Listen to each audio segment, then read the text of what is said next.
manera que las curvas de inicio van a tomar estas posiciones. En consecuencia, la trayectoria del enfriamiento del núcleo atraviesa MS y produce estructuras martensíticas, y no atraviesa la curva de inicio y menos la de final de transformación de las otras estructuras, son las estructuras de nucleación y crecimiento. Esta es una estrategia entonces a seguir. Entonces, para estudiar la templabilidad tenemos que estar atentos a la cantidad de elementos de aleación. ¿Cómo se estudia la templabilidad? De manera distinta a lo que es el temple, porque el temple es el ciclo térmico aplicado, mientras que la templabilidad es la posibilidad de penetrar las estructuras de temple. Acá, para marcar las diferencias entre temple y templabilidad, les exhibo esta tablita, donde en la columna del medio está el aspecto considerado, es decir, la propiedad, la característica, la definición considerada. Y a ambos lados son lo que significa para el temple y para la templabilidad.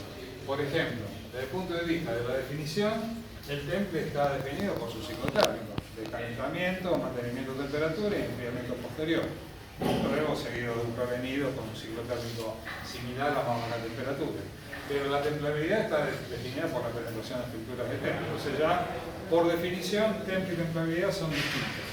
Cosa que lo recalco, aunque parece medio elemental, pero se suele confundir. A veces en la bibliografía también lo confunden, particularmente en las traducciones, ¿no? Muy bien. Desde el punto de vista del aspecto considerado como los elementos de aleación, en el temple el elemento de aleación preponderante es el carbono, que es el que le da dureza, mientras que la templabilidad, recién lo acabamos de decir, lo que incluye son los elementos aliantes, que permiten correr la curva de la S y ampliar la curva de inicio y final de transformación, la curva de la S, y dejar un campo de austenita inestable más grande, a través del cual se desarrolla el enfriamiento no solo de la periferia, sino también del núcleo. Desde el punto de vista del enfriamiento, la velocidad que lo caracteriza.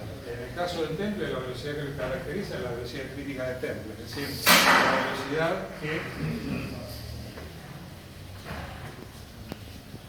es tangente a la curva de inicio. Esta velocidad se la llama velocidad crítica de temple. Es la trayectoria del enfriamiento que es tangente a la curva de inicio de la transformación, a la S de inicio de la transformación.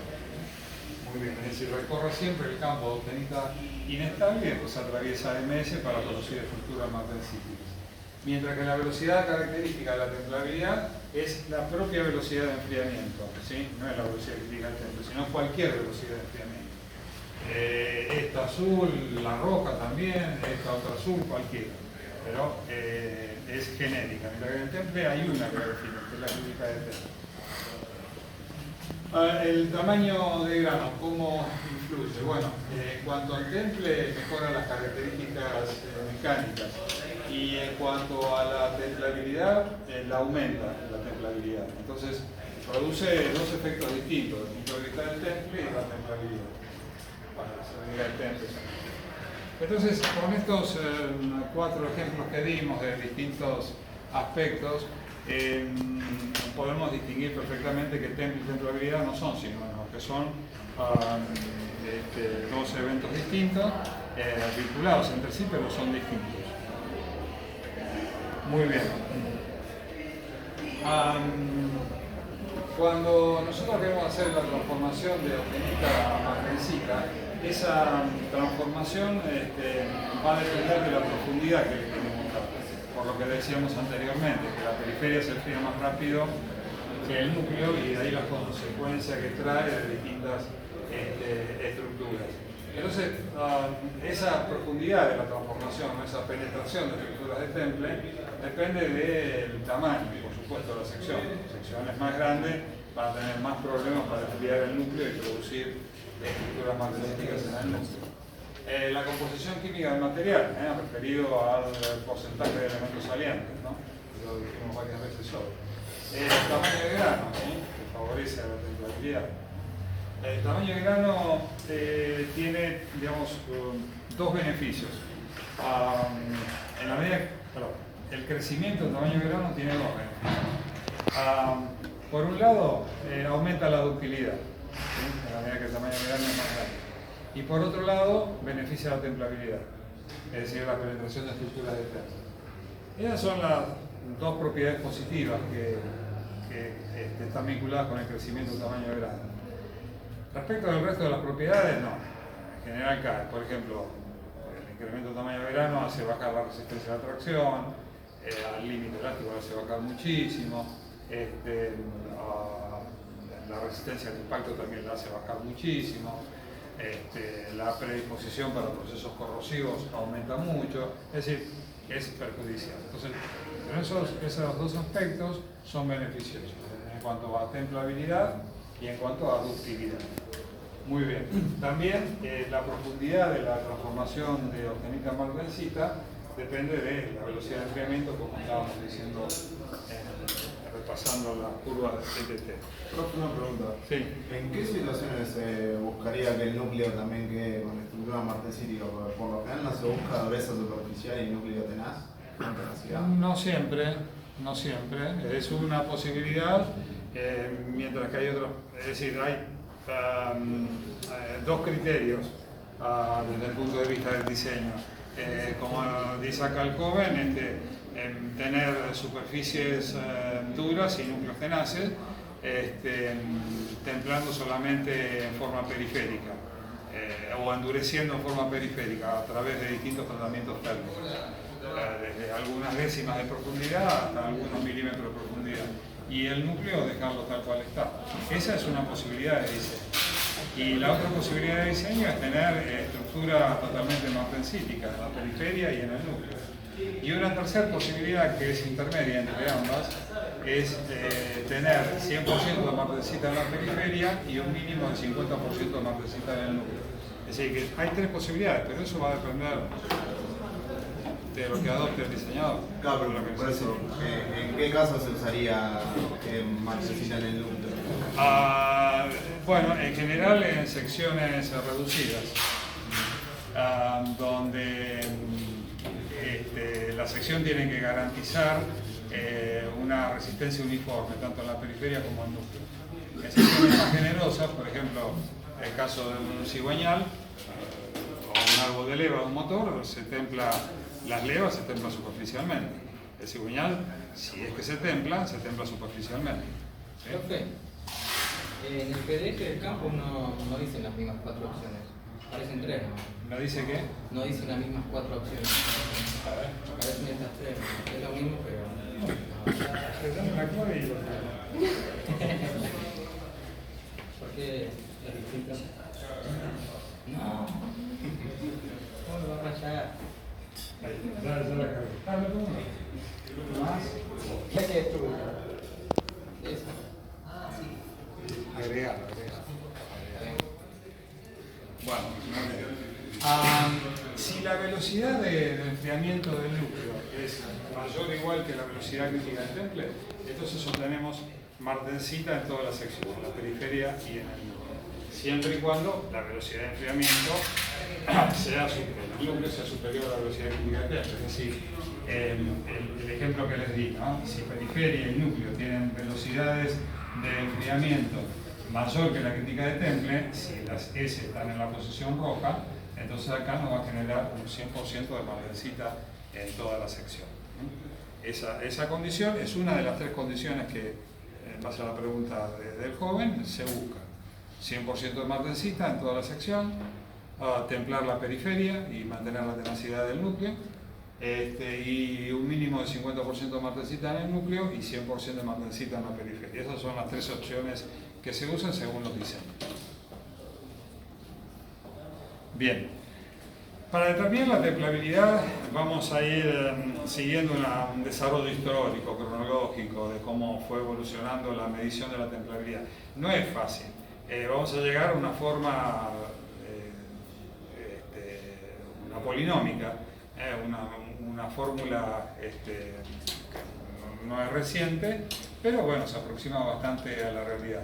Pero antes de llegar a eso, bueno, hubo varios intentos para definir la templabilidad.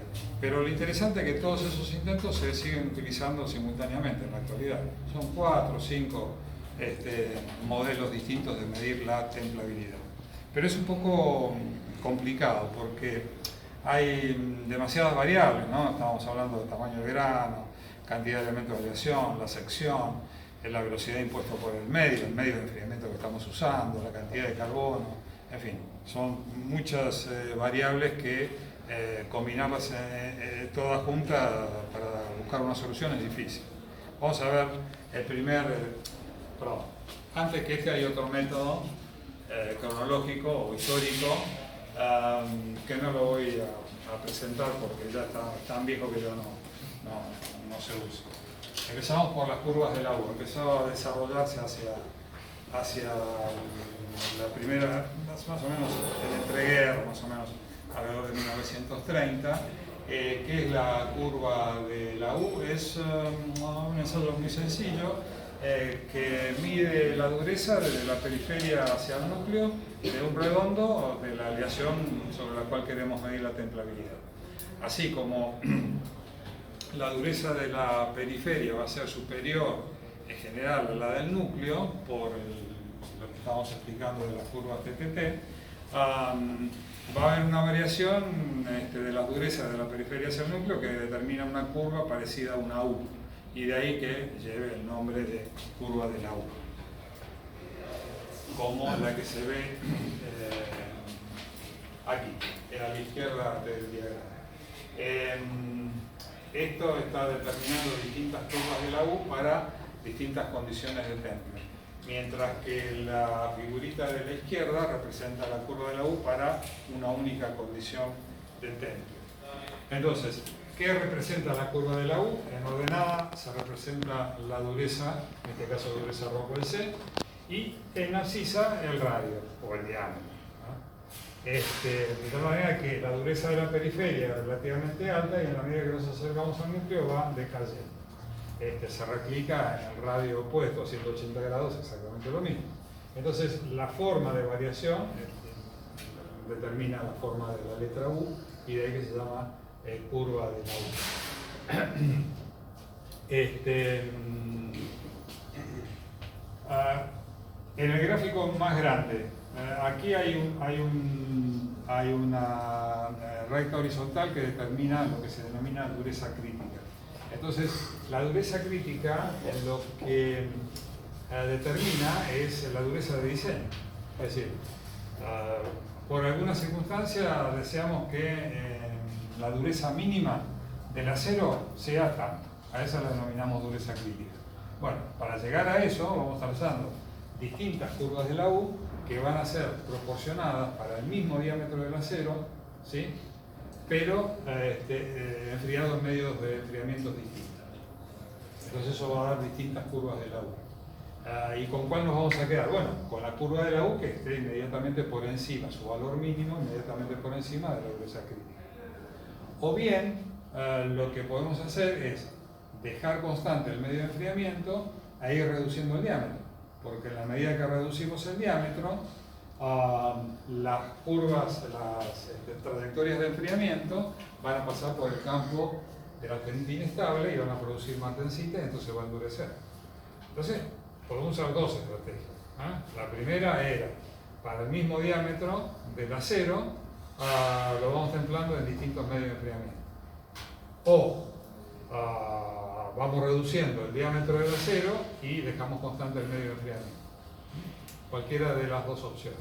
Eso va a depender de las condiciones de diseño. Muy bien. Estas curvas de la U todavía hoy las exhiben las acerías para promocionar, digamos, la ficha técnica de los aceros. Bueno, esto no importa la velocidad crítica.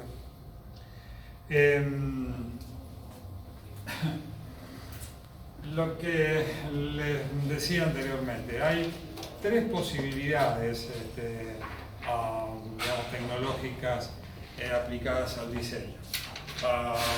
Una era obtener 100% de martensita en la periferia del núcleo, la otra era templar la periferia manteniendo la tenacidad del núcleo sin alterar la estructura del núcleo. Y la tercera, el orden no importa, la tercera sería tener un 50% de martensita mínimo en el núcleo y 100% de martensita en la periferia. Este concepto hace el segundo concepto, ya estamos saliendo de la curva de la U, es un concepto desarrollado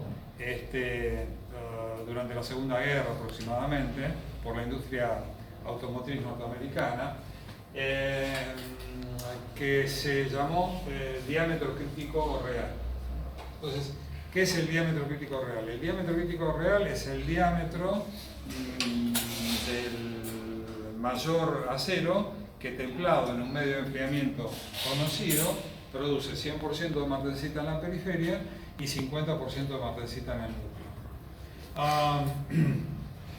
Para la industria automotriz satisface, y para un montón de aplicaciones más satisface esta combinación, ¿sí?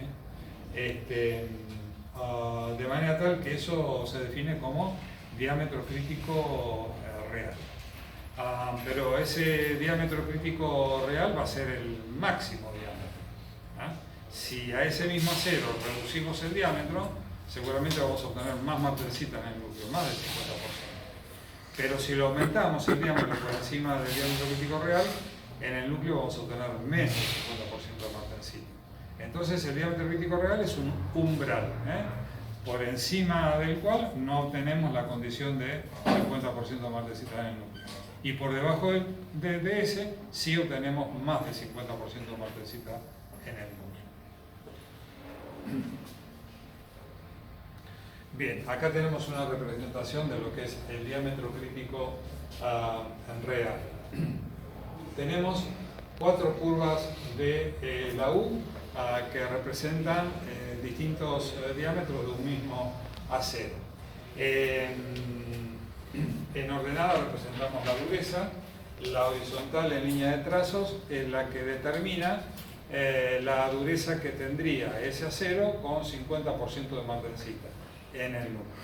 En consecuencia vamos a tener para los distintos diámetros, bueno, 80, 60, 50, 40, vamos a tener distintas curvas de la U, ¿sí? Las curvas de la U van a ser menos acentuadas, es decir, va a haber una reducción menor de la dureza en los diámetros más chiquititos. ¿Y cuál va a ser el diámetro crítico real? Bueno, aquel que la curva de la U sea tangente a la condición de 50% de martensita dada por la dureza ρVC. Entonces, el diámetro crítico real de este acero es 50.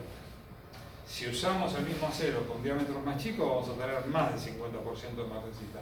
Ven como el valle de la U está muy por encima de la dureza crítica.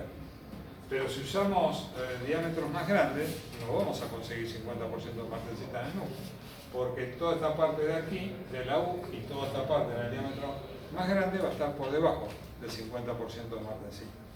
Entonces no cumple con ese diámetro crítico real. En general, lo que se trata de hacer es trabajar con un acero de este tipo en un máximo de 50 milímetros o diámetros menores, porque en diámetros menores nos va a garantizar más del 50% de martensita en el núcleo, que no va a tener inconvenientes para la aplicación. Entonces, el diámetro crítico real es el umbral máximo. Se pueden usar diámetros de ese acero más chiquititos, con lo cual vamos a tener más martensita en el núcleo. Muy bien. Estas curvas de la U no son muy amenas y fáciles de comparar, son muy fáciles de entender y de determinar también, pero son bastante engorrosas en cuanto a su determinación, porque hay que hacer muchas mediciones de dureza de las periferias, del núcleo, compararlas entre sí, bueno, es un poquito engorroso. Entonces, lo que se hace es trabajar con parámetros que definan algunas de las características en forma fija. Este caso es utilizar una severidad del medio de temple H igual a 1, que corresponde para el agua tomado como referencia. Entonces, el medio de enfriamiento impuesto es el agua, con severidad de temple H igual a 1. Pero a pesar de que tengamos fijo para trazar la curva de la U, tengamos fijo el medio de enfriamiento, es decir, la severidad de temple H igual a 1, tomando como referencia el agua, aún así la curva de la U es engorrosa. Hacia 1950 aproximadamente, Grossman desarrolló un método para independizarse no solo de la curva de la U, sino también del diámetro crítico real. Y diseñó lo que se conoce como diámetro crítico ideal. La definición de diámetro crítico ideal es bastante parecida a la del real, lo único que cambia que es el máximo diámetro de un redondo que consigue 50% de martensita en el núcleo y 100% de martensita en la periferia cuando es enfriado en un medio con severidad de temple H infinito. Es decir, un medio ideal, un medio que tiene una conductividad térmica, porque la severidad de temple mide en forma absoluta la conductividad térmica, esa severidad de temple H es infinita, es decir, que tiene capacidad de captar el calor en forma instantánea, súbita. ¿Sí? Es ideal, porque no existe un medio de enfriamiento de ese tipo. Nos podemos acercar a H infinito, pero nunca llegar a esa severidad de temple, es decir, una conductividad térmica infinita. No existe un medio de ese tipo. Entonces, por eso se llama diámetro crítico ideal, porque usa un medio de enfriamiento H infinito, es decir, ideal también. Entonces, Grossman vinculó el diámetro crítico ideal, que es una característica de los aceros. Es decir, cada acero tiene un único diámetro crítico ideal, porque surge de la definición. ¿Cómo diseñó ese diámetro crítico? Bueno, extrapolando resultados de los ensayos. Y lo vinculó con el diámetro crítico real, que al final de cuentas el diámetro crítico real, ¿qué es? El diámetro de diseño. Tenemos que fabricar algo que sea redondo, un eje. Un eje que tiene 50 milímetros de diámetro. Bueno, ese es el diámetro crítico real. Ahora, ¿con qué acero logramos 50% de martensita en el núcleo y 100% en la periferia? Bueno, escogemos de las normas o de las tablas correspondientes el diámetro crítico ideal que cumpla de un acero que cumpla con esos requisitos. ¿Cómo vinculó Grossman los dos diámetros, el real o de diseño con el ideal? A través de este diagrama. En ordenada se representa el diámetro crítico real, es decir, el diámetro de diseño, esos 50 milímetros del eje hipotético que queremos fabricar, y en abscisa representan el diámetro crítico ideal. El cuadrante está atravesado por un ramillete de curvas y rectas que representan diversos medios de enfriamiento, con distintas severidades de temple. Así, H infinito está a 45 grados del... acá lo dice. 45 grados de cada uno de los ejes. ¿Sí? Es decir, parte a los ejes por la mitad. ¿Por qué? Porque cuando estamos frente a severidad de temple H infinita, si conseguimos eso en realidad, el diámetro crítico real es igual al diámetro crítico ideal. ¿Sí? ¿Por qué? Porque si el diámetro para nuestro caso es 50, el diámetro crítico real, y bajamos acá y proyectamos, también nos va a dar 50 en el diámetro crítico ideal. ¿Por qué? Porque la recta esa pasa a 45 grados. Pero es hipotético, es ideal, es H infinito. Pero acá tenemos otros medios de enfriamiento que son los reales. Por ejemplo, H igual a 0,406, estos son aceites de temple. H estaría por acá, igual a 1 es agua. H igual a 0,02 es aire. Muy bien. ¿Y cómo trabajamos con este diagrama? Bueno, disponemos del medio de enfriamiento. Entramos por nuestro dato, que es el diámetro de diseño, el diámetro crítico real. ¿Cuánto era? 50 milímetros. Entonces, buscamos nuestro medio de enfriamiento que tenemos disponible. Por ejemplo, vamos al agua. Interceptamos al agua. Y proyectamos en abscisa. Nos da un diámetro crítico ideal de 73. Esto es el milímetro, ¿no? Muy bien. Quiere decir entonces que el diámetro crítico ideal es de 73, de tal manera que si nosotros obtenemos con un diámetro crítico ideal de 73 de un acero particular, vamos a lograr en el núcleo 50% de martensita, cuando en realidad construyamos el árbol con 50 milímetros de diámetro. Entonces, el diámetro crítico ideal siempre es más grande que el diámetro crítico real. ¿Sí? ¿Por qué? Porque el diámetro crítico ideal surge del enfriamiento en un medio de severidad de temple H infinito. Entonces siempre va a ser más grande, más generoso que el diámetro de diseño, que el diámetro real. De esta manera se trabaja con el diagrama de Grossman. Y fíjense qué interesante. Ahora ya no estamos hablando, como hablamos en la curva de la U, en la forma anterior para determinar la templabilidad, no estamos hablando de ir seleccionando diámetros distintos. No, ya tenemos el diámetro. ¿Sí? Tenemos el diámetro de diseño y tenemos el diámetro crítico ideal. Lo único que nos resta es buscar el acero que satisfaga a un diámetro crítico ideal de este tipo. Si conseguimos un acero que tenga un diámetro crítico ideal más grande, bueno, mejor, porque vamos a estar en mejores condiciones de obtener 50% de martensita en el núcleo cuando templemos el diámetro del eje ya elaborado a 50 milímetros. ¿Ah? Muy bien. Si quieren referencias para obtener los diámetros críticos ideales de los aceros, hay un libro que se llama Templabilidad.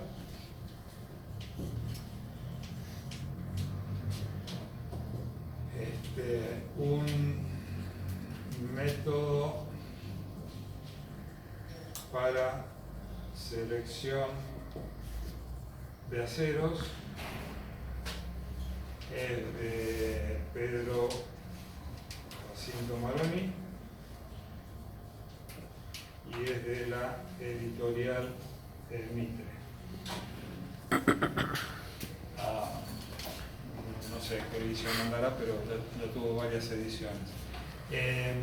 Bueno, ahí tienen abundante información para seleccionar el diámetro crítico ideal. Y si no, hay que ir en la norma STM. También hay varias normas STM para distintos grupos de acero que determinan el diámetro crítico ideal.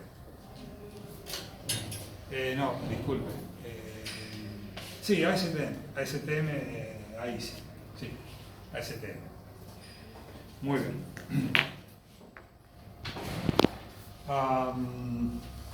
Bueno, acá vemos un diagrama de Grossman y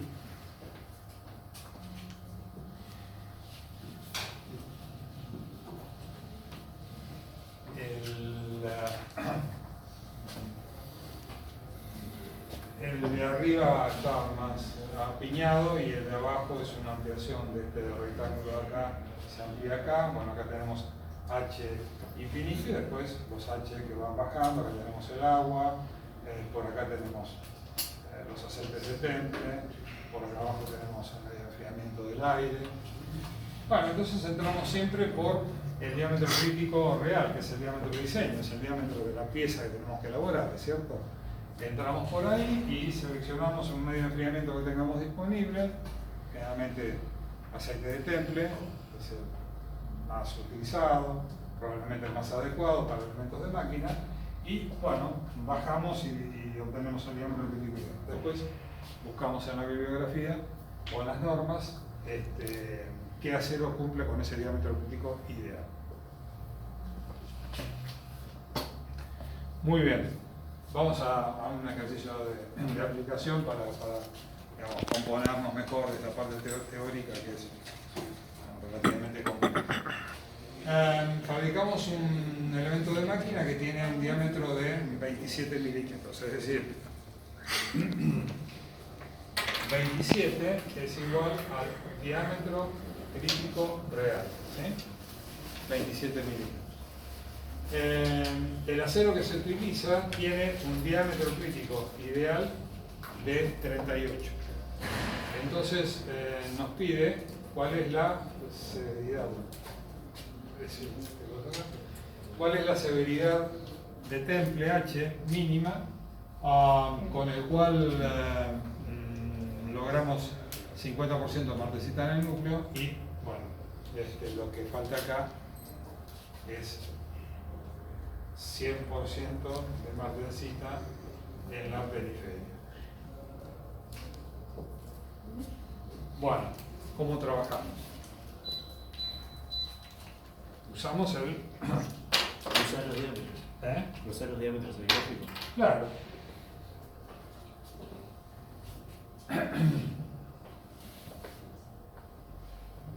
Entramos con el diámetro crítico real.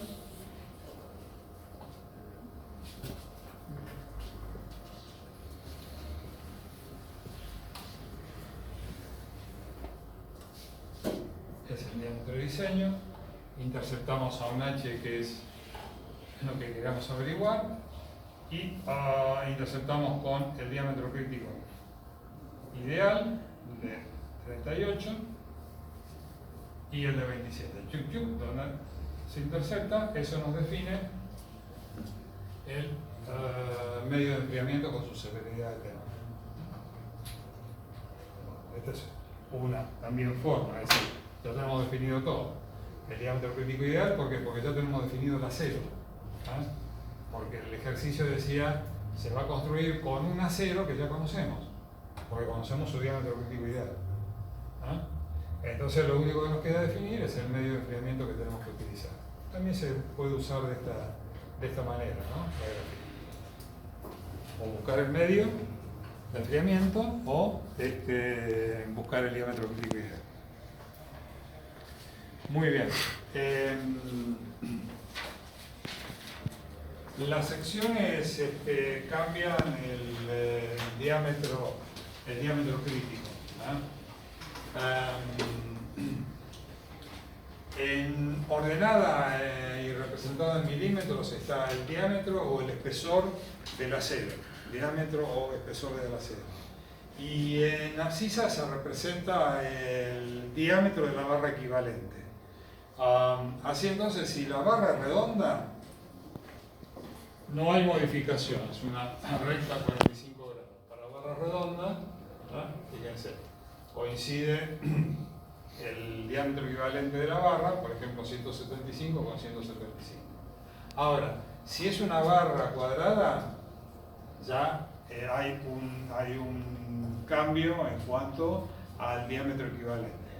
Y si es una chapa, ya hay otro cambio en el diámetro equivalente. Con esta gráfica podemos resolver situaciones donde no se trata de un elemento revolución que estamos diseñando, es decir, no se trata de una sección circular lo que estamos diseñando, sino que pueden ser secciones diversas. Una sección muy esbelta como puede ser una chapa, o una sección más o menos compacta, cuadrada, o rectangular también. Cuadrada y rectangular es la misma regla. Con eso vamos corrigiendo con el diámetro equivalente de una barra redonda. Muy bien, bueno, esto más o menos lo mismo. Una tercera forma de determinar la templabilidad, que es el ensayo de Jominy, que es el ensayo que vamos a hacer ahora a partir de las 8 en el laboratorio. Vamos a ver una introducción teórica de cómo hacer el ensayo y después lo desarrollamos en la práctica. El ensayo de Jominy consiste en optimizar una probeta que tiene aproximadamente estas dimensiones. Ahora la voy a corregir, no es precisamente esas dimensiones. La llevamos a temperatura de optimización, ¿sí? Correspondiente al acero con que está hecha esta probeta. Luego esa probeta la colocamos en un dispositivo colgado de ese dispositivo. Debajo de la probeta surge a través de un grifo un chorro de agua a cierta altura y con cierta presión, de manera tal que el extremo que toma contacto con el agua se enfría muy bruscamente. Pero en la medida que nos alejamos de ese extremo enfriado bruscamente, van a aparecer distintas velocidades de enfriamiento. Desde enfriamientos muy rápidos en el contacto con el agua a enfriamientos muy lentos en contacto con el aire. Entonces vamos a tener una gama diversa de velocidad de enfriamiento. Esa gama diversa de velocidad de enfriamiento va a producir combinaciones de estructuras, martensíticas con otras. Y en la medida que nos alejemos del extremo enfriado al agua, es muy probable que en el extremo opuesto no tengamos nada de martensita y tengamos, no sé, la estructura carlítica, ferrítica del acero. ¿Por qué? Porque el enfriamiento corresponde al enfriamiento normalizado, desde un enfriamiento de temple hasta una velocidad de enfriamiento de normalizado. De esta manera que proporcionalmente a las estructuras que vamos obteniendo, vamos a también a obtener distintas durezas. Durezas más elevadas en el extremo templado y durezas más bajas en el extremo opuesto. La probeta tiene estas dimensiones. En realidad mide... 25, sí. La dibujo acá. ¿Cómo?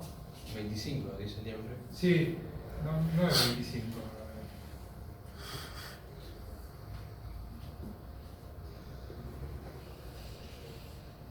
Esto mide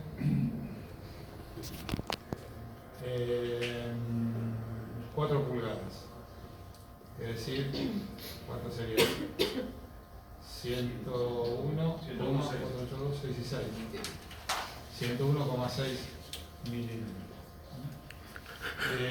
Acá mide un octavo de pulgada. Es decir, 3,2 milímetros.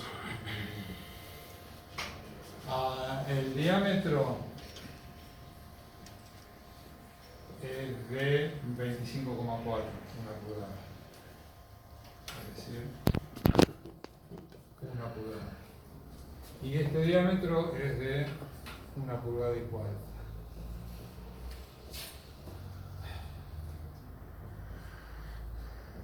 Es decir, más o menos aproximadamente 32 milímetros. Muy bien. Esas son las dimensiones de la probeta. El sombrerito sirve para colgar en el dispositivo la probeta y que quede suspendida. Muy bien, entonces esta parte, el chorro impacta a una distancia de media pulgada, 12,7. La temperatura está determinada por el método, por la norma, y la presión del agua surge de la altura de donde se deja caer el agua. De tal manera que esta parte se va a enfriar bruscamente y va a producir muy probablemente estructuras martensíticas. Pero el extremo opuesto se enfría al aire, es decir, estructura desnormalizada. Entonces, junto con la variación de la velocidad de enfriamiento va a haber variación en las estructuras. Y junto con la variación de esa estructura va a haber variación de dureza. El ensayo de Lomini se completa rectificando dos caras paralelas de la probeta a una profundidad de 4 milímetros. Entonces, la probetita la proyectamos por acá. Se le practican dos caras paralelas a 180 grados, cuya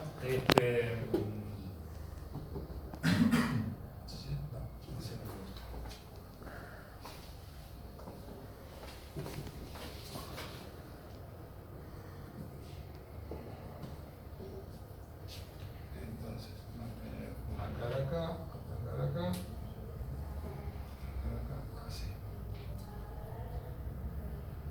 la diferencia esta es de 4 milímetros. Entonces, sobre esas caras paralelas se van tomando dureza cada un 16 de pulgada.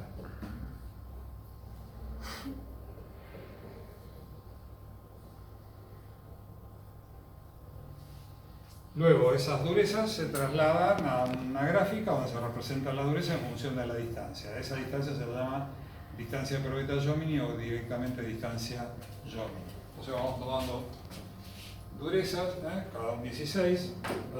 En la medida que nos alejamos de la superficie enfriada bruscamente, la separación de las improntas de dureza pueden ser mayores porque no hay demasiadas modificaciones, pero siempre medimos, hacemos muchas improntas en el extremo templado.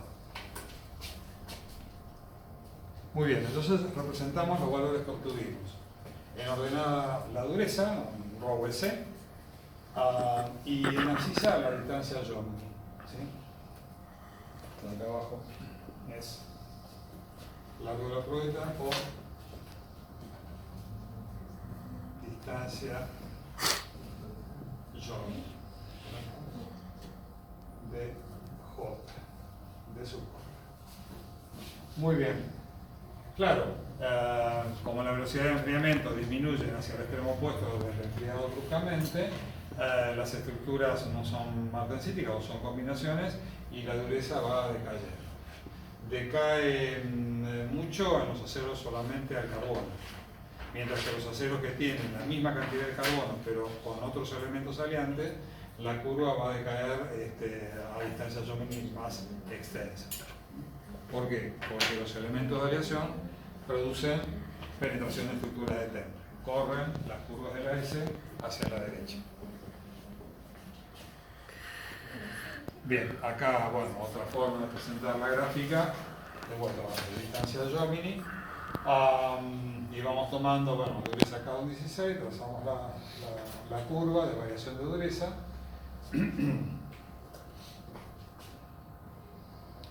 Acá vemos curvas de dureza para distintos aceros, comparando el de abajo de todo, que es un acero de carbono, respecto de los demás, que son aceros aliados. Todos ellos con la misma cantidad de carbono, ¿no? Pero, ¿cuál es la diferencia? Bueno, justamente que este acero es un 1045, donde la dureza de la periferia templada es igual al de los otros aceros, porque tiene el mismo porcentaje de carbono. Entonces la dureza periférica depende del porcentaje de carbono. ¿Sí? Mientras, es decir, características de temple. Mientras que la penetración de estructura de temple, la templabilidad, depende de los elementos de aleación. Y fíjense, un acero 41-45 que tiene molibdeno y tiene un poquito de cromo, como es esta curva, decae muy poco en distancia de Jomini que van hasta, por ahí abajo, por no veo, hasta 1 pulgada. Hasta 25 milímetros aproximadamente, prácticamente en el 41-45 no decayó demasiado la dureza. Un 61-45 es un acero al cromo molibdeno, decae un poquitito más. Al cromo vanadio.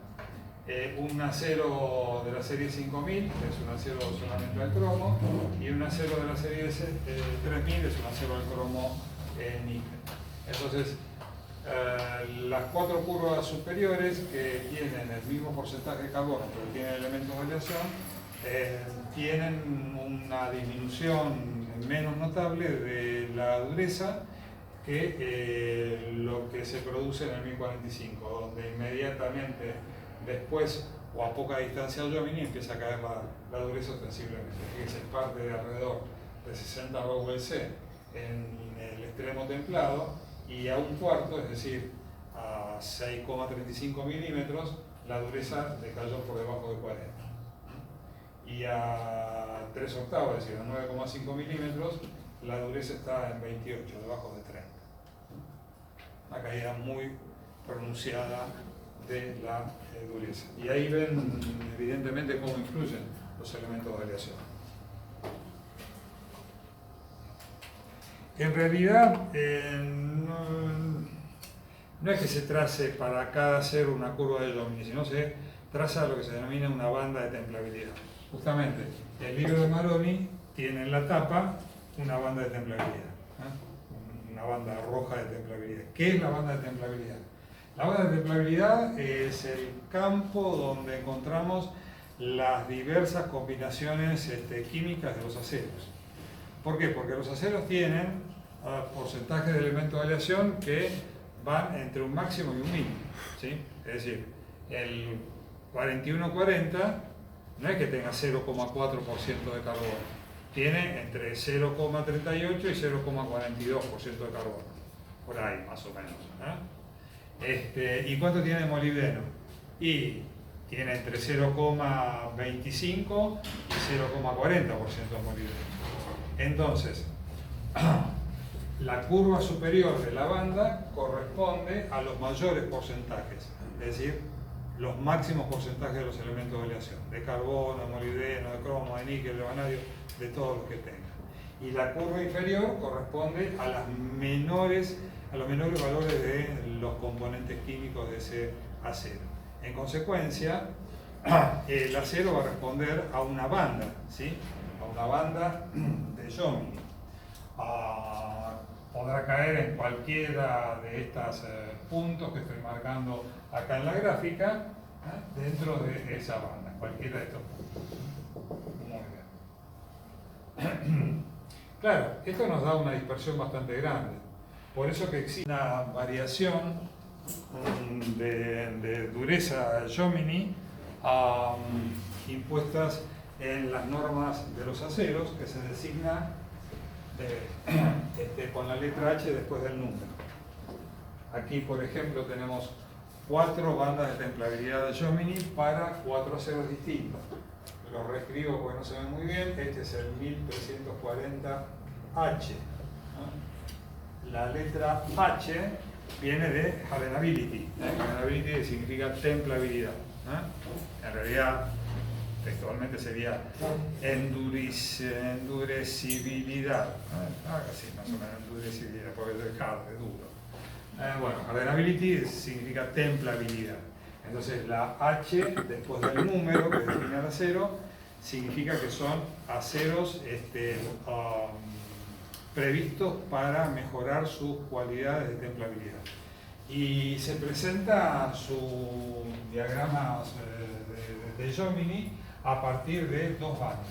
La banda externa representa a los aceros de esa designación sin H. Y la banda interna, que es más acotada, representa las composiciones H.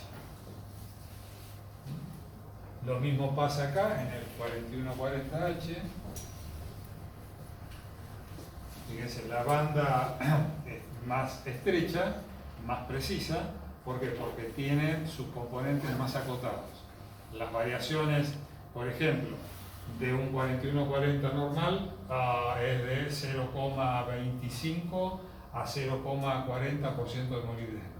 En un H es de 0,28 o 0,30 a 0,37, más estrecha. Y de esa manera se estrecha la banda de templabilidad, da más precisión a la hora de seleccionar la curva de Jomini a través de su banda de templabilidad para esos aceros. Obviamente que son más caros. Muy bien, este es un 4340H y un 5140H. ¿Se entiende, chicas, muchachos? ¿Sí? ¿Está bien?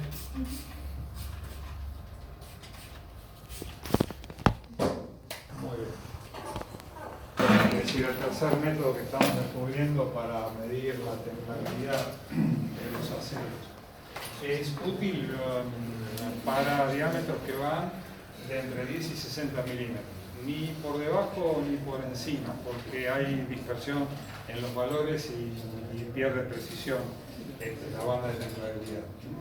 Así que hay que tomar ese recaudo. Esta es una combinación del ensayo de Jomini, donde vamos tomando dureza referido a la curva TTP. Es decir, las durezas decrecientes están vinculadas con la velocidad de enfriamiento también decreciente. Por eso que en el extremo tenemos una velocidad de enfriamiento que recorre el campo de austenita inestable y atraviesa DNS para producir estructuras martensíticas. ¿Sí? Pero en la medida que nos vamos alejando, las velocidades decrecen. Por ejemplo, acá, esta es la velocidad de enfriamiento típica de una velocidad de enfriamiento de recocido, de normalizado, que da estructuras de nucleación y crecimiento, perlíticas o magníticas o mezcla de ellas. Pero nada de martensita.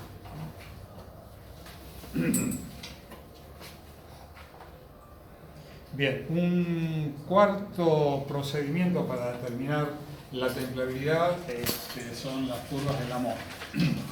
¿Qué son las curvas de Lamont? Nos permiten determinar las características que tiene un redondo en distintas circunferencias, desde el núcleo hasta la periferia. Las características que va tomando un redondo de 1 a 0, desde el núcleo hasta la periferia, pasando por distintos radios, es decir, distintas circunferencias. Esas son las curvas de Lamont. Las curvas de Lamont están vinculadas con el ensayo de Jominy, de tal manera que podemos establecer el diámetro del redondo más adecuado y vincularlo con el ensayo de Jominy a través de la distancia de Jominy, la DJ, y con eso determinar también la dureza que sostiene a cierta distancia del núcleo o a cierta distancia de la periferia en el redondo de 1 a 0. La curva de Lamont desarrolló 20 gráficas con relaciones entre R minúscula y R mayúscula que van desde 0 hasta R minúscula sobre R mayúscula igual a 1, donde R minúscula es la distancia desde el núcleo a la periferia. Y R mayúscula es el radio del redondo.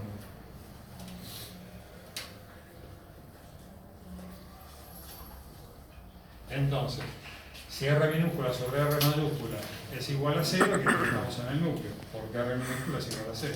¿No? Entonces, para eso, Lamont diseñó una gráfica. Y en el otro extremo tenemos que R sobre R igual a 1 tiene que ser iguales, entonces estamos en la periferia. Entre esta 0 y esta otra carta 1 hay 18 cartas. En total son 20 cartas de Lamont, porque van de 5 centésimas en 5 centésimas. Después tenemos R sobre R 0,05, R sobre R igual a 0,10, R sobre R igual a 0,15, R sobre R igual a 0,95 y por último igual a 1. Bueno, vamos a ver estas plantillas, estas curvas, estas gráficas.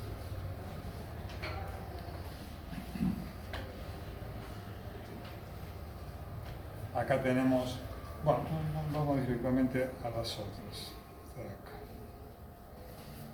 Esta es una carta justamente para identificar el núcleo. Entonces R minúscula sobre R mayúscula igual a 0, estamos en el núcleo. Entonces, en la ordenada tenemos el diámetro crítico real, es decir, el diámetro de diseño.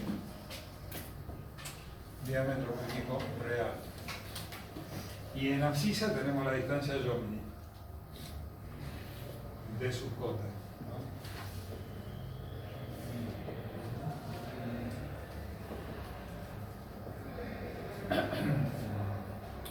Y las curvas estas corresponden a distintas velocidades de enfriamiento. La máxima es H igual infinito, la idea, y decreciente hacia abajo. Acá no se ve muy bien, pero por ejemplo, acá estamos, estas son las de aceite de templo. Y acá tenemos H igual a 1 para A. Muy bien. Existen 20 cartas, ¿no? Otra carta, están todas acá, pero vamos mostrando. Acá tenemos R sobre R igual a 0,4. Ya estamos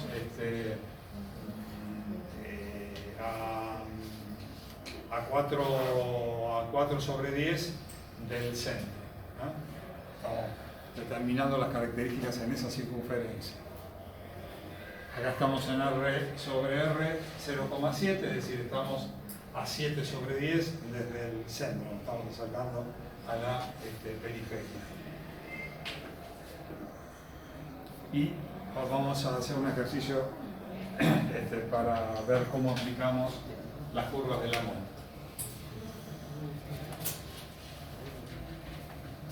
Bueno, el caso es conocer la equivalencia entre la distancia de Jomini de sub j del punto medio del radio. Punto medio del radio significa que tenemos que usar R minúscula sobre R mayúscula igual a 0,5 de un redondo que tiene un diámetro crítico real, diámetro crítico real de 35 milímetros, si lo sumerge en aceite de temple con agitación acentuada. Entonces tenemos que determinar cuál es el H, la severidad de temple de ese medio en esta condición, agitación acentuada. Entonces habíamos visto una tablita hace... ¿Sí? Una pregunta, ¿por Sí. qué 0,5 en el punto medio del radio? En el punto medio del radio, claro.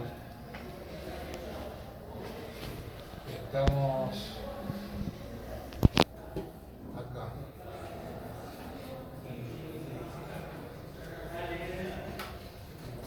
Esta es R y esta es R. R sobre R igual a 0,5, porque estamos a 5 partes sobre 10, ¿sí? Es decir, a 5 partes sobre 10 es igual a 0,5, ¿no? Estamos determinando, lo que nos pide el ejercicio es la equivalencia de la distancia Jomini para esta circunferencia.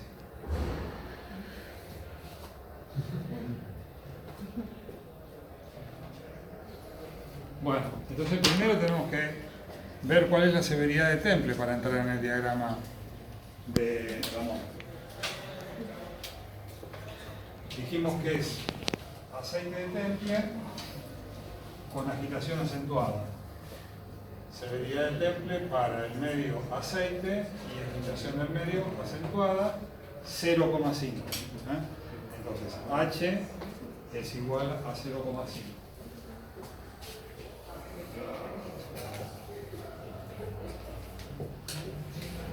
Muy bien. Vamos al diagrama de Lamont. Buscamos 0,5. H 0,5. Y entramos con el diámetro crítico real, el diámetro de diseño, que es 35 milímetros, diámetro crítico real. Interceptamos a la curva H05 y bajamos acá abajo y nos da DJ, la distancia Jomini. Luego, con esa distancia Jomini, vamos a la curva de Jomini o a la banda de templabilidad de Jomini y ahí obtenemos, por ejemplo, la dureza en una circunferencia que está en la mitad de la sección, ¿no? R sobre R 0,5.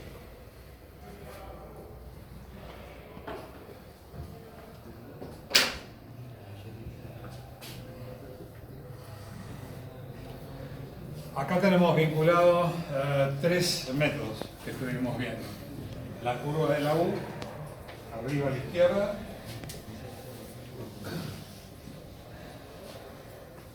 La curva de Jomini acá y el diagrama de Lamont.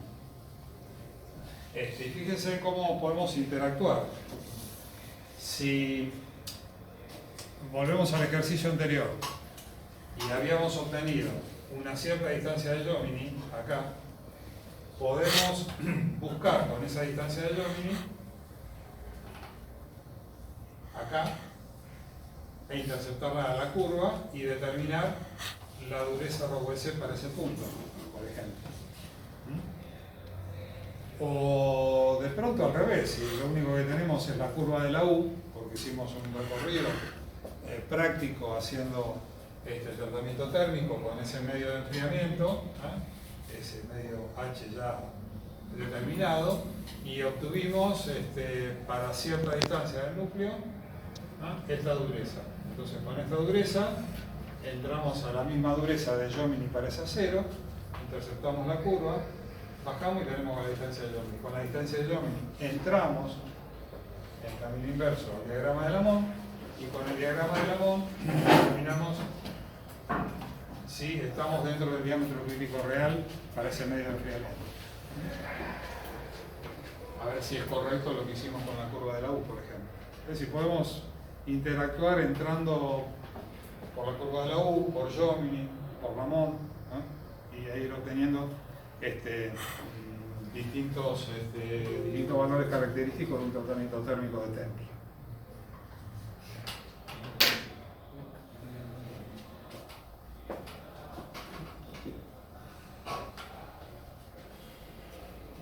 Muy bien. Tamaño de grano, bueno, dijimos que tiene influencia en cuanto a la templabilidad.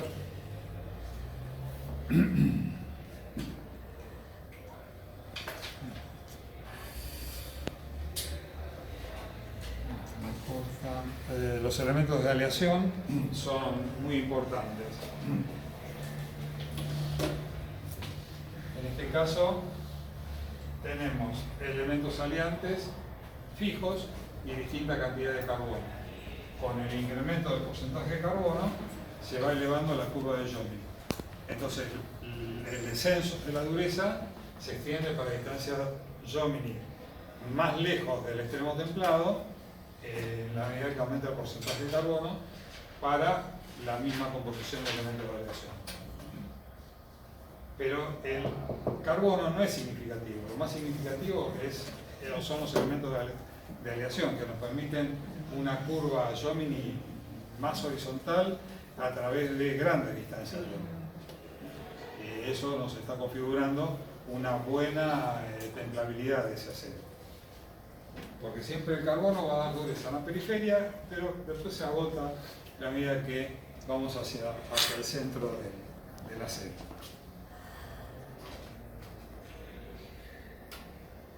Bien. Fíjense comparativamente, ¿no? El primer acero tiene una banda de templabilidad de este tipo para una composición química de un acero de carbono con 0,4% de carbono. Si le agregamos a ese 0,4 de carbono 1 de cromo, fíjense cómo se eleva la banda de templabilidad. Pero si además a ese carbono le agregamos 1,5 de cromo y 0,18 molibdeno, todavía se eleva más la curva de Jomini. Es decir, se hace más plana la banda de Jomini. Hasta distancias, fíjense, de 42 milímetros en este tipo de acero, que es un acero de la serie 4000. Prácticamente no disminuyó la dureza en 42 milímetros de profundidad, medido como distancia Jomini. Es muy importante. ¿Por qué? Porque 42 milímetros lo tenemos que multiplicar por 2, es decir, un diámetro de 84, tendría la misma dureza en la periferia que en el núcleo si usamos este tipo de acero.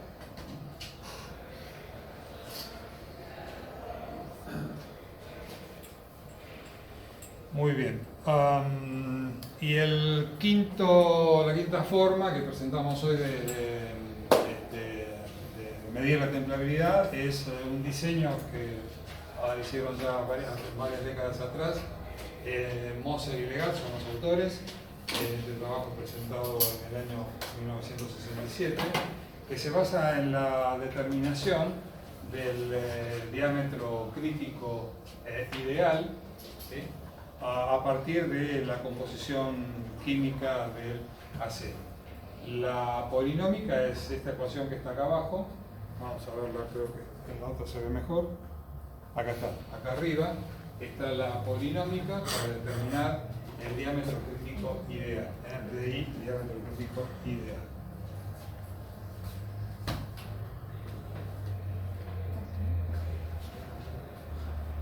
Entonces, la sumatoria nos dice que el diámetro... esto expresado en pulgadas.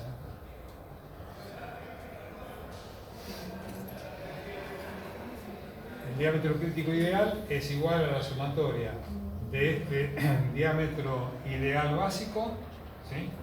Diámetro ideal básico, que surge de esta tabla.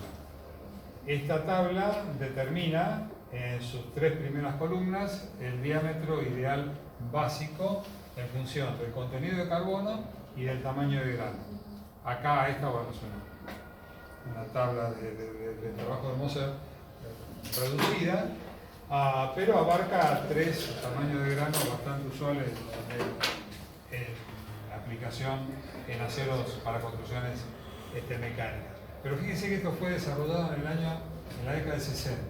Y en la década de 60, como les dije en la clase anterior, los tamaños de grano que se usaban para elementos de máquinas, componentes, eran tamaños de grano 6, 7, 8, como tamaños ya muy finos.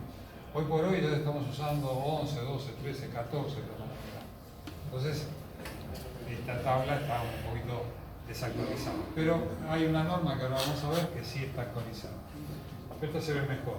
Entonces, el diámetro ideal básico lo determinamos en función del contenido de carbono y del tamaño de grano. Y nos va a dar un factor, ¿no? Este factor. Por ejemplo, si el acero tiene 0,35% de carbono y tiene un tamaño de grano número 7, corresponde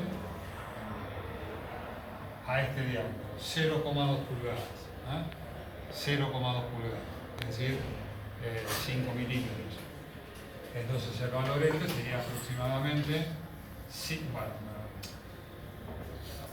lo dejo en pulgadas porque si no vamos a mezclar las unidades. 0,2 es este diámetro. Más un cierto factor vinculado con el manganeso por el porcentaje de manganeso. Más un cierto factor vinculado con el silicio multiplicado por el silicio. Más un cierto factor vinculado con el cromo, multiplicado por porcentaje de cromo, después lo mismo para el molibdeno, después lo mismo para el níquel. ¿Y esos factores de dónde los sacamos? De aquí, el factor de elementos de aleación. ¿Sí? Los factores de los elementos de aleación los tenemos en las tablas correspondientes para cada uno de los aceros. Y como habíamos dicho, usábamos un acero que tenía 0,35, el factor para el manganeso es este, el factor para el silicio es este para el níquel, este es para el cromo y este último es para el molibdeno. Entonces, estos factores multiplican a los porcentajes de los elementos a los que estamos refiriéndonos. Y esta sumatoria, ¿sí? Esta polinómica, esta sumatoria, nos va a dar el diámetro crítico ideal expresado en pulgadas. Es bastante preciso. Después esto se fue modificando, corrigiendo, y el resultado de esas correcciones y actualizaciones llevó a interpretar este modelo de Moser mediante una norma ASTM.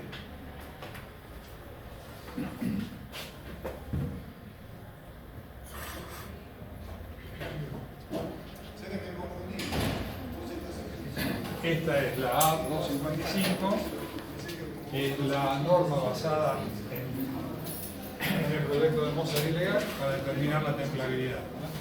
Entonces, fíjense, es un método para determinar la templabilidad de los aceros y se basa en la polinómica un poco corregida de Moser ilegal. Está chiquitito, acá está dividido en dos campos.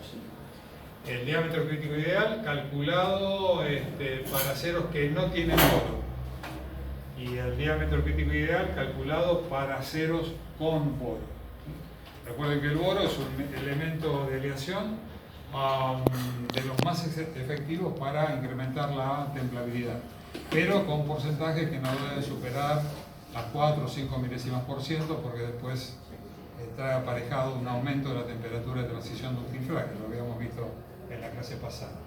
Entonces, si son aceros sin boro, acá tenemos la polinómica para un ejemplo dado que ya la norma, una norma bastante educativa porque nos da ejemplos de aplicación.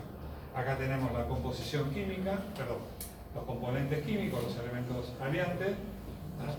Ustedes ahí no lo ven seguramente, dice bueno, carbono, manganeso, silicio, níquel, cromo, molibdeno, cobre. El porcentaje, ¿sí? Que es lo que necesitamos para la ecuación, y el factor del aliante. Entonces, porcentaje por factor, vamos reemplazando en la polinómica y lo vamos poniendo ahí. Hasta que nos da, en este ejemplo, un diámetro de 1,79 pulgadas de diámetro crítico ideal. Eso es para aceros sin boro. Para aceros con boro, bueno, procedimientos un poquito más complejos. La norma nos da todos los factores que necesitamos, según el porcentaje del elemento de aleación, según el porcentaje de carbono, para cada uno de los elementos aliantes, el factor del aliante. Muy bien. Es un método bastante preciso para determinar la templabilidad. Entonces, fuimos recorriendo cronológicamente los avances para determinar la templabilidad hasta que llegamos a esta ecuación polinómica normalizada y muy precisa. Hoy por hoy los métodos que se usan son todos los que vimos, ¿sí? Pero una forma rápida y precisa de determinarlo es a través de lo que nos sugiere esta norma. Es muy precisa, así que esto facilita mucho el trabajo. Bueno, ¿alguna pregunta? Bueno, antes de terminar quería devolver la toma de dureza, la medición de la dureza ya está tomada y ustedes van a tener que hacer la banda de templabilidad, ¿sí?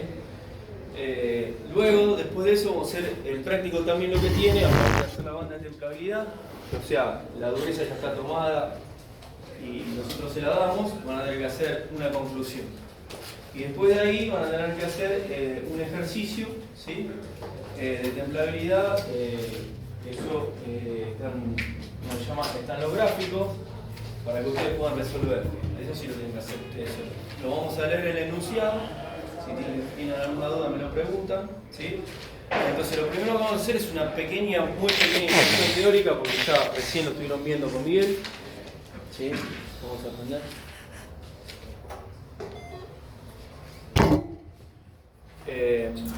Bueno, entonces vamos a hablar de templabilidad. La templabilidad siempre es una prueba, ¿sí? Está determinada por cada material. O sea, todos los materiales tienen templabilidad. ¿Cómo andas, Alberto? ¿Bien? Todos los materiales tienen templabilidades diferentes, ¿sí? Y nosotros lo que vamos a utilizar hoy es un dispositivo que no sé si lo vieron al lado de los hornos, ¿sí? Que es cuadrado, lo vieron así, o rectangular, vamos a decir, que es un dispositivo, ¿sí? Donde le vamos a enfriar a la probeta. Ahí estamos. Ese dispositivo, la probeta, ¿sí? Está normalizado. Y nosotros tenemos la norma, o sea, con la norma, que la IRA, mirá, la voy a anotar, U500-123. Esa es la norma IRA. U500-123.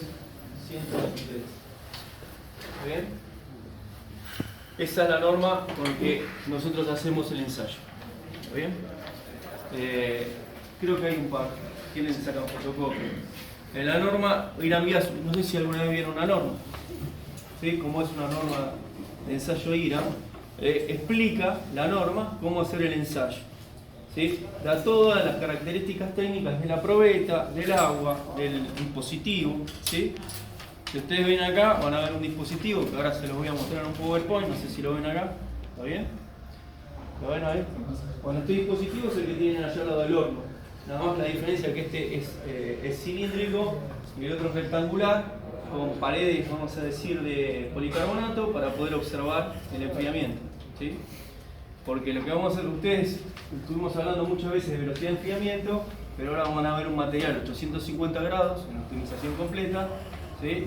Y van a ver cómo se enfría y van a poder palpar lo que nosotros siempre hablamos en la teoría, que es la velocidad de enfriamiento. ¿Está bien? Entonces, cuando nosotros hacemos un ensayo, el ensayo tiene que estar normalizado. ¿Para qué tiene que estar normalizado? ¿Está bien? Para poder obtener esos datos y ser, vamos a decir, esos datos que me da el estudio pueden ser comparables. Pueden ser comparables con cualquier estudio que se haga en otro lugar. Por eso, hasta la norma involucra la temperatura de enfriamiento. En este caso, tiene que ser entre 30 grados más o menos 5 grados. Hay otras normas que lo dan en Fahrenheit, pero bueno, es lo mismo. O sea, todo está involucrado, todo está normalizado. ¿Para qué? Para hacer el ejercicio de templabilidad y que en todos los casos nos dé el mismo resultado. ¿Estamos de acuerdo? Entonces, lo que ya vieron en la teoría es que la templabilidad es una propiedad determinada, determina la profundidad y distribución de la dureza. ¿Bien? Dureza también lo podemos hacer algo análogo, como si fueran estructuras de temple, ¿sí? Entonces es una propiedad que es característica de cada material, ¿sí? Entonces, si vamos a la parte práctica, nosotros vamos a estudiar cualquier material o necesitamos desarrollar algún material, entonces vamos a una tabla.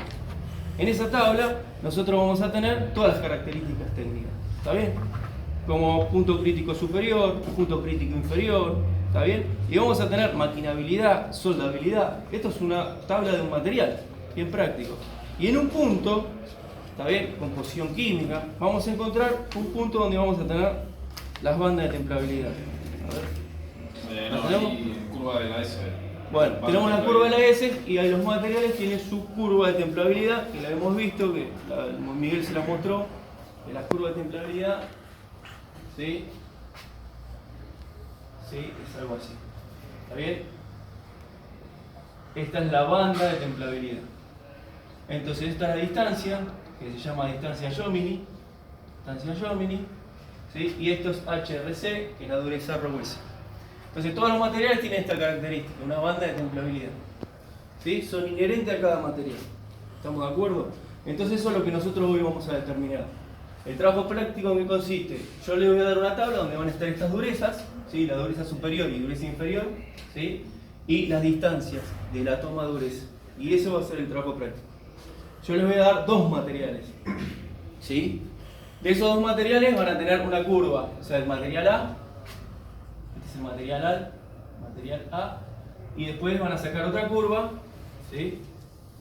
Esto es HRC, y esta es distancia Jomini, ¿sí? Que va a tener otra forma. ¿Hay otro color? Entonces va a tener otra forma, ¿sí? Entonces lo que van a, por ejemplo, esta es la forma de este material B.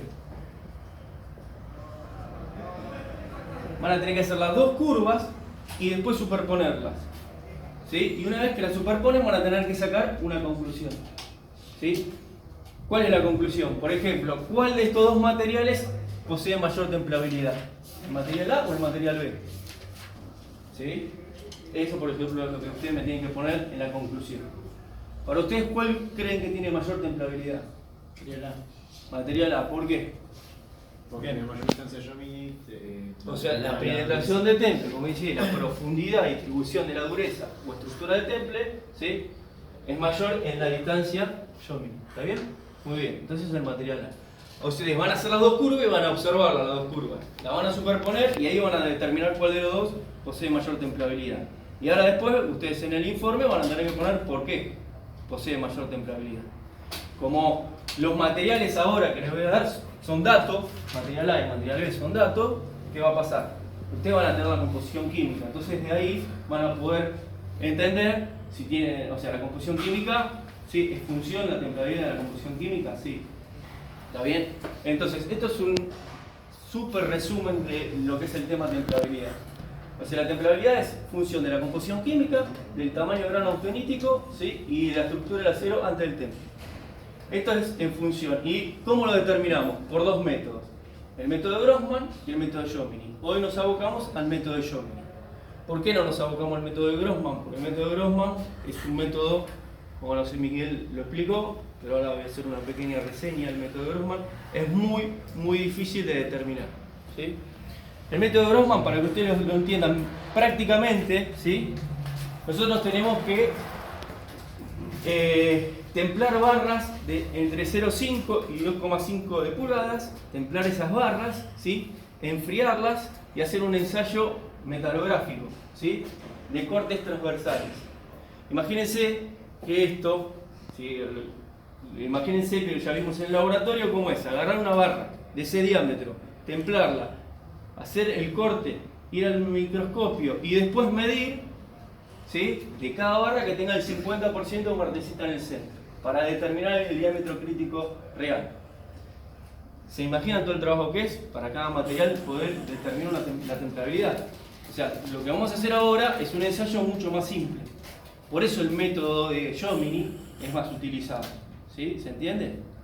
O sea, imagínense que yo por cada probeta que tengo que ir de 0,5, 0,7 de pulgada, después 0,8 y así sucesivamente para cada material, y hacer un estudio metalográfico de cada material.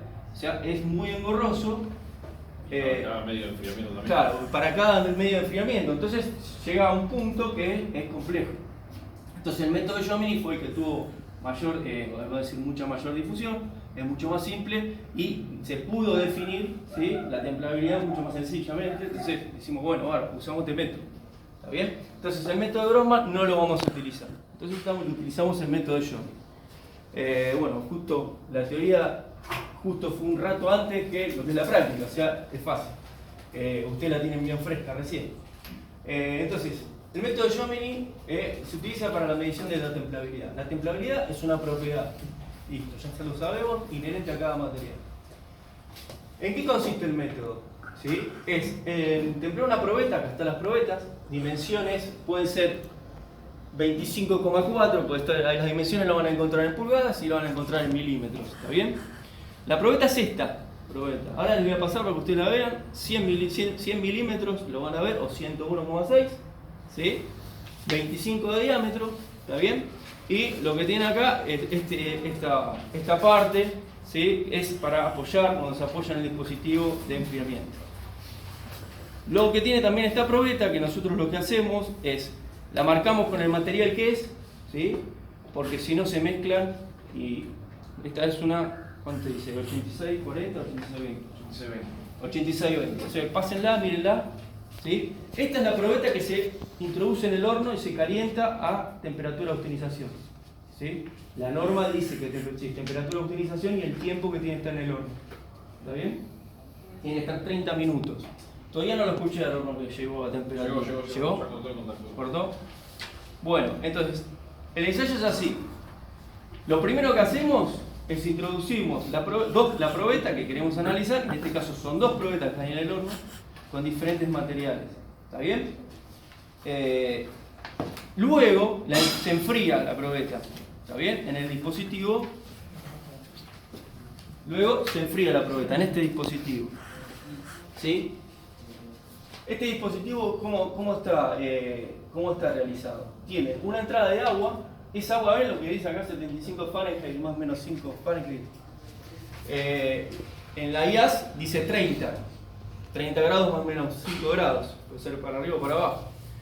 Este dispositivo tiene la entrada, que nosotros le hicimos una entrada por si el agua es muy fría, podemos entrar con agua caliente para lograr esa temperatura. En estas latitudes, 20-25 grados estamos bien, más o menos la temperatura de enfriamiento es correcta, la del agua corriente. ¿Está bien?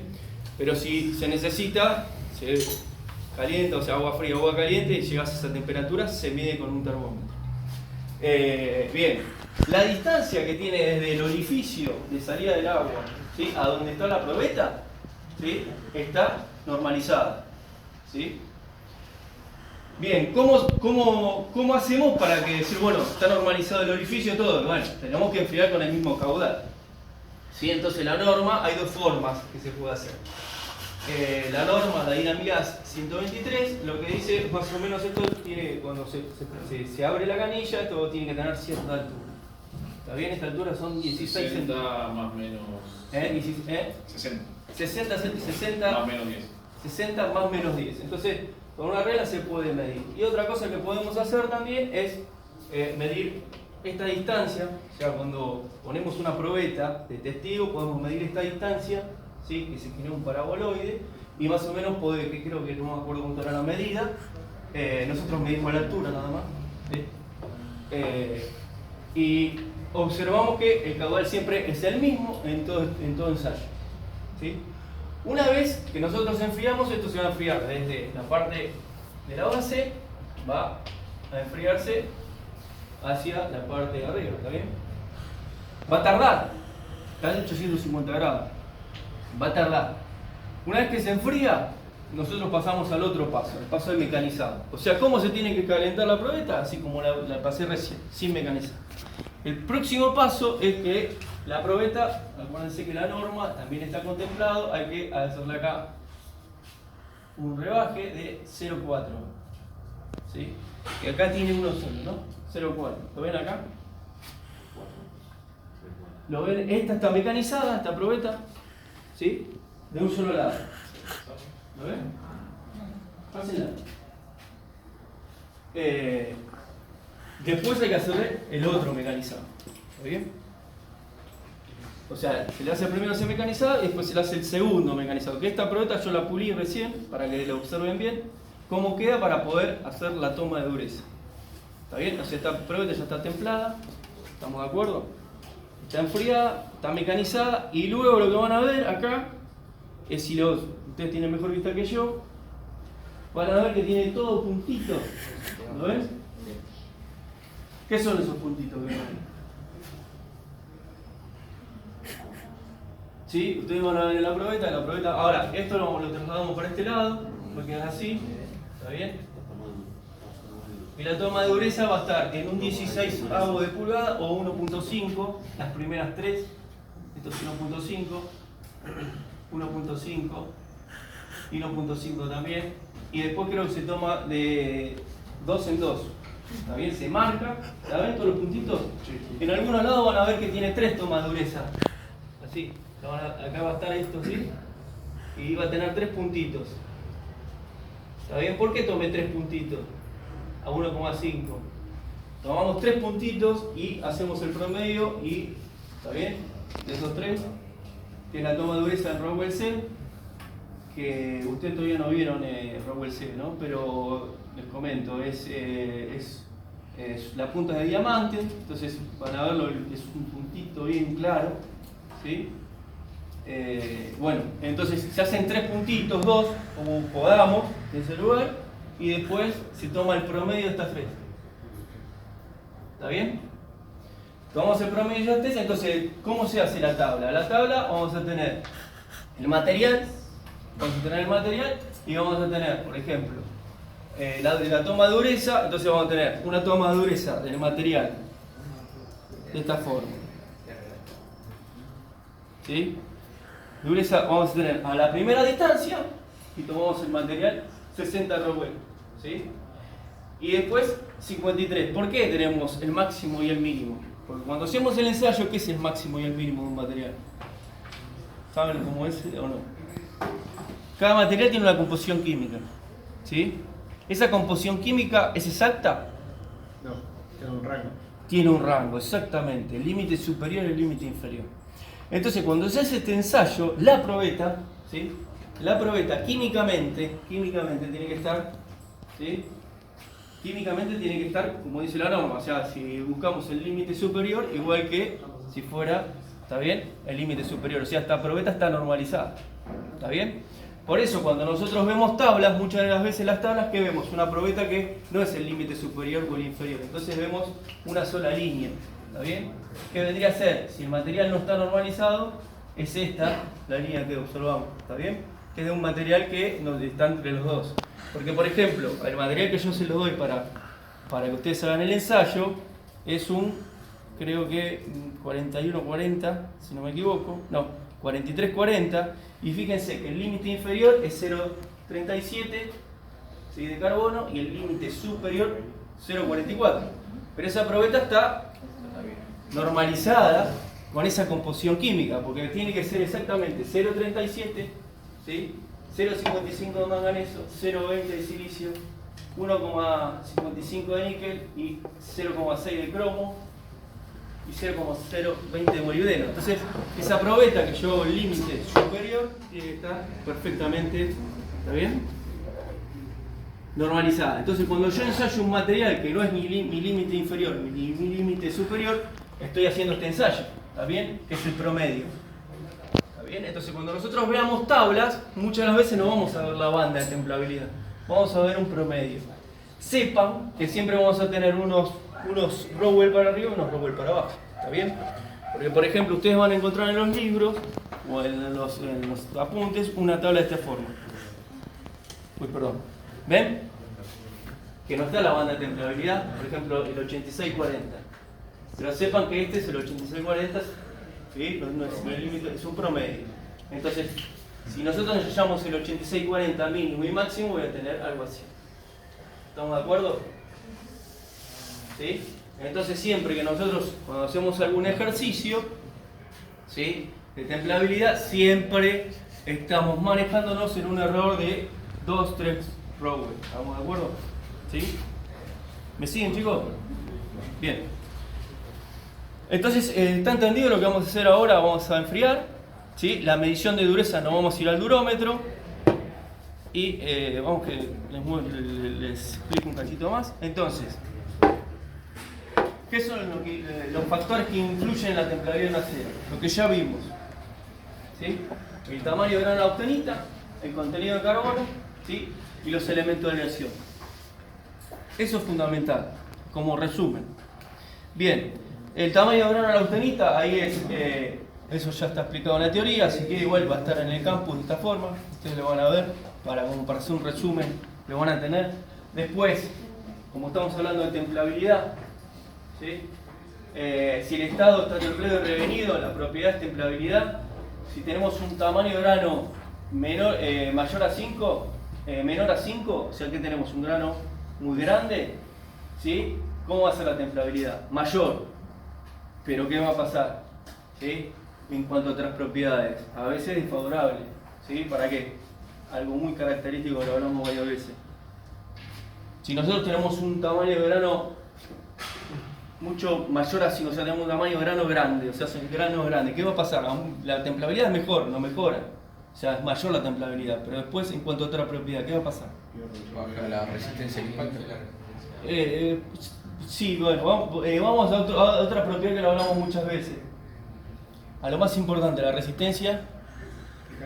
Exacto, exactamente. Entonces hay que jugar con el tamaño de grano, porque nosotros si tenemos un tamaño de grano fino que va de 5 a 8, la templabilidad, ¿sí?, va a ser menor.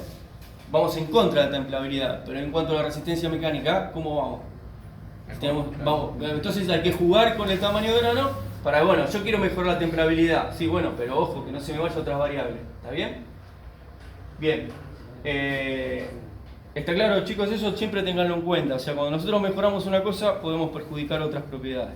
Bueno, otra cosa que también es importante, o sea, hablarlo así rápidamente, es el porcentaje de carbono. Por ejemplo, nosotros tenemos un material aliado, ¿sí?,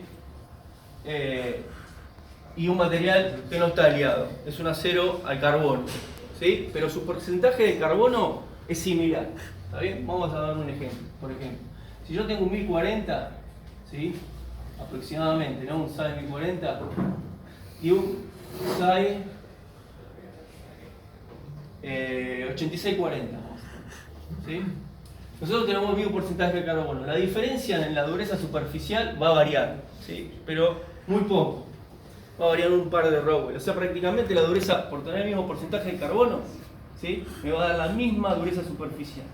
Lo que no me va a dar lo mismo, ¿sí?, por poseer este acero, elemento de aleación, ¿sí?, es la penetración de temple.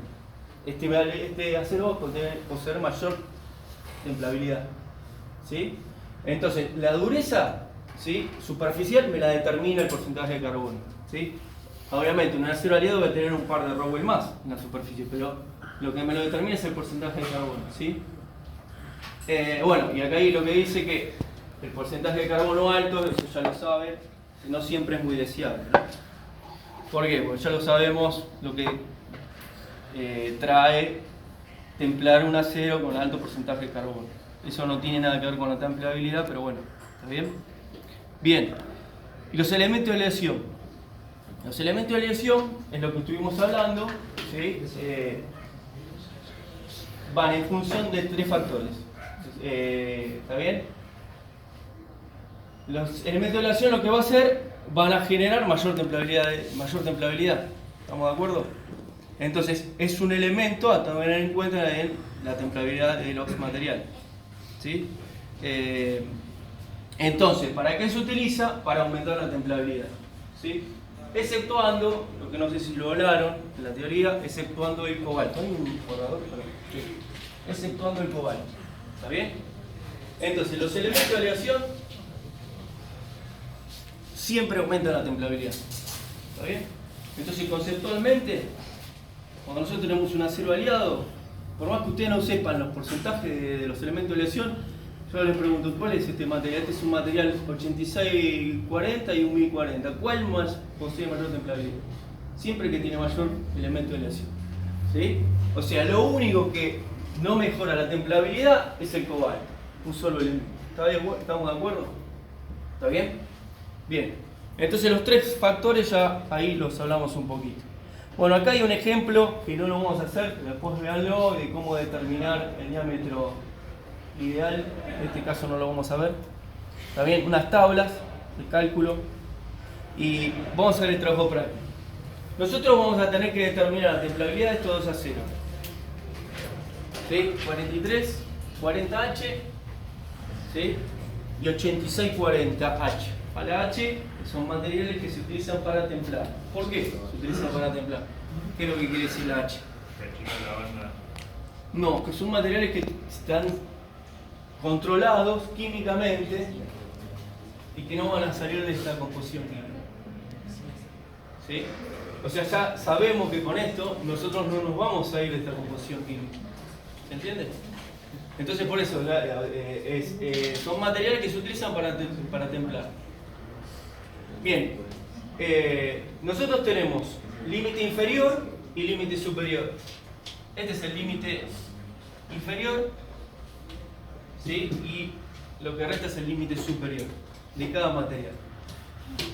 Luego de eso le hacemos el calentamiento, optimización completa, lo dejamos en el horno la media hora que dice la norma, ¿sí? Y después lo enfriamos. Hasta el tiempo está normalizado de que yo saco la probeta del horno y llego al dispositivo y le enfrío. ¿Está bien?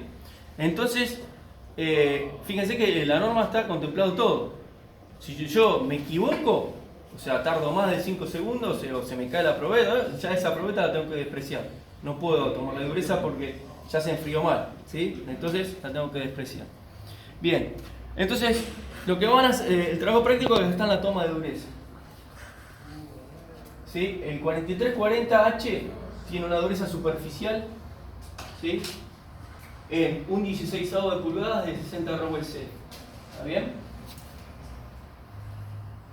La dureza en la parte inferior 53, o sea, en el rango mínimo, ¿sí? De composición química 53. ¿Bien? Si nosotros vamos al 8640, fíjense, vamos a tomar dos columnas, las dos columnas de dureza máxima. Esta y esta. Está muy... A ver si lo puedo poner en foco. Ahí se ve mejor, ¿no? Bien. ¿Se ve mejor? Sí. Bien. 60, 60. ¿Se dan cuenta de lo que les explicaba yo recién? El 8640, si ustedes ahí tienen la composición química con respecto al 4340, tiene mayor composición, ¿sí? Química, tiene mayor elemento de aleación, ¿sí? Pero fíjense la dureza, 60-60, ¿sí? Después, la dureza mínima, o sea, de la banda mínima, 53 Rowell, 53 Rowell. ¿Estamos de acuerdo?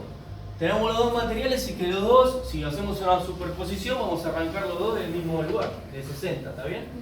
Vamos a arrancar 60 acá, ¿sí? Y 53 acá. Para los dos materiales igual. Pero bueno, vamos a seguir tomando dureza, y en el punto número, vamos al punto número 26 de toma dureza. ¿Está bien? 57 y 37. ¿Está bien? Y ustedes de los dos materiales, o sea, ahí no digo más nada, me van a tener que decir cuál de los dos posee mayor templabilidad. ¿Está bien? O sea, ya llegando al final de la toma de dureza, ¿cómo va a ir? Fíjense la diferencia que tenemos de dureza. ¿Está bien? Eso es por esta parte el trabajo práctico que ustedes tienen que hacer. Recuerden hacer la superposición de las dos bandas, ¿sí? Lo pueden hacer en Excel. Si lo hacen en el Excel, pónganle que nosotros le pusimos, porque antes le decían el punto 24 y 25, por ejemplo, otros ustedes estaban en 0. Cuando en el Excel no le ponían ningún valor, ya después no le salía bien la curva. Entonces le ponen todos estos valores y la curva en el Excel le sale perfecto. Bien. Ahora otro ejercicio que tienen que hacer. Ahora vamos a ir a templar. Lo que tienen que hacer es lo siguiente. Tienen que hacer, ¿sí?, un ejercicio de lo cual tienen que fabricar, ¿sí? Dice el ejercicio, se desea fabricar una pieza de diámetro exterior 80 milímetros, diámetro exterior, ¿sí?, y obtener una dureza de 58 Rowell C, ¿sí? ¿Qué quiere decir? Lo que está pidiendo el ejercicio es lo siguiente. Nosotros tenemos un diámetro. Este diámetro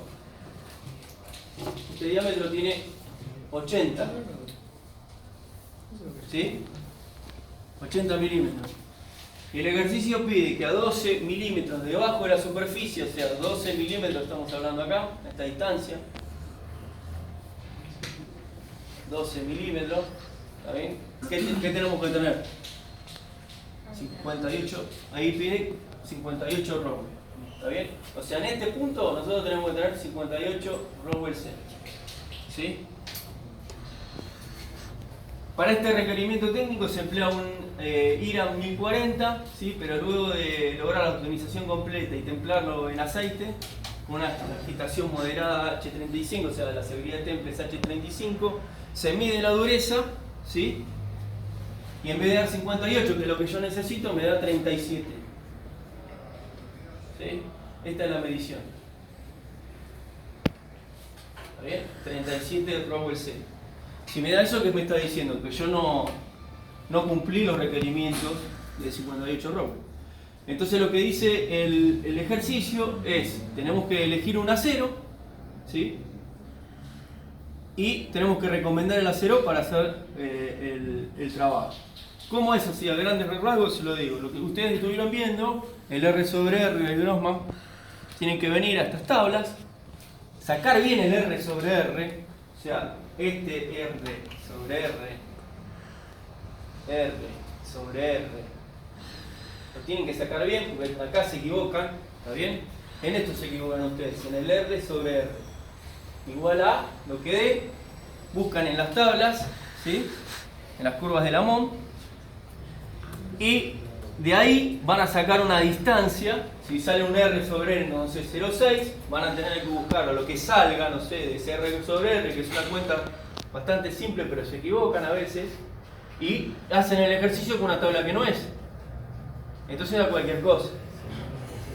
Nos va a dar una distancia Jomini al extremo templado en milímetros.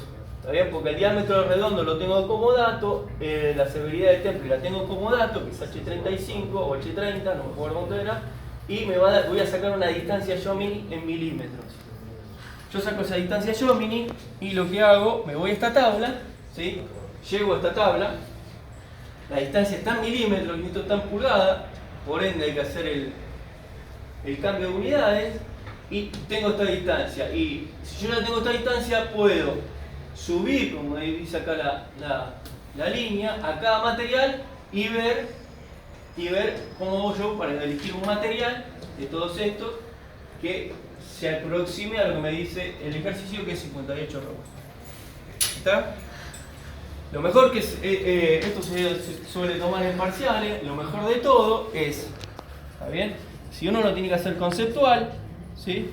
Es fácil, es superponer ¿cómo decir? El gráfico de Lamont, ¿sí? El gráfico de Lamont, que va a tener esta forma, con el de Jomini, porque acá estamos hablando que estamos los dos dibujos es distancia Jomini, y esto es distancia Jomini. Distancia Jomini en los dos casos. Entonces, yo lo que puedo hacer es trazar una línea, si me dan el de Lamont en este punto, puedo trazar una línea para acá, ¿está bien? Y acá voy a tener todas las bandas de templabilidad. ¿Está bien? Como voy a tener todas las bandas de templabilidad, si ponemos los dos gráficos uno arriba del otro, es muy fácil. ¿Está bien? Porque si los dos tienen las mismas unidades, ¿sí? Lo único que tenemos que hacer, ya tenemos esta distancia, bajamos, ¿está bien? Y ya de ahí podemos determinar, si necesitamos 58 Rowell, el material va a estar esta curva, ¿sí? De templabilidad, y vamos a sacar qué material utilizaríamos para llegar a ese requerimiento. ¿Estamos de acuerdo? ¿Lo ven? Si nosotros superponemos esta acá arriba, ¿sí? Bajamos teniendo las mismas unidades. Está un poco, para que ustedes hagan el cálculo, que también se equivocan en cambiar de milímetro a pulgada. ¿Está bien? Y ahí determinan. Si el ejercicio me decía 58 Rowell, ustedes tienen que estar rondando por acá. 58. ¿Está bien? Está pidiendo querer tener una dureza de 58 el ejercicio. Entonces van a tener que trabajar con alguno de estos materiales. Recuerden que es más o menos 3 o 4 Rowell. ¿Está bien? No es algo que nosotros podemos determinar y decirle, bueno, no sé, yo templo este material y mido la dureza y me va a dar justo 58 Rowell. No, va a dar aproximado, puede dar 57, 56, 58, 8 y medio. ¿Se entiende? No es algo preciso vamos a decir, de un Rowell. Es un intervalo de dureza. Bueno, ¿dudas, chicos, cómo realizar el trabajo práctico? ¿No? Bueno, ahora lo que vamos a hacer es lo siguiente. No sé si todos, algunos ya vieron el ejercicio de enfriamiento. ¿Alguien vio? Sí. ¿Ya lo vieron? Bueno, los que ya vieron no es necesario que se queden, ya lo vieron. Para que no lo vean dos veces, aparte somos muchos. Los dos materiales eran... Perdón, ¿qué material es 1.43? No me acuerdo. 23.40 y 86.20.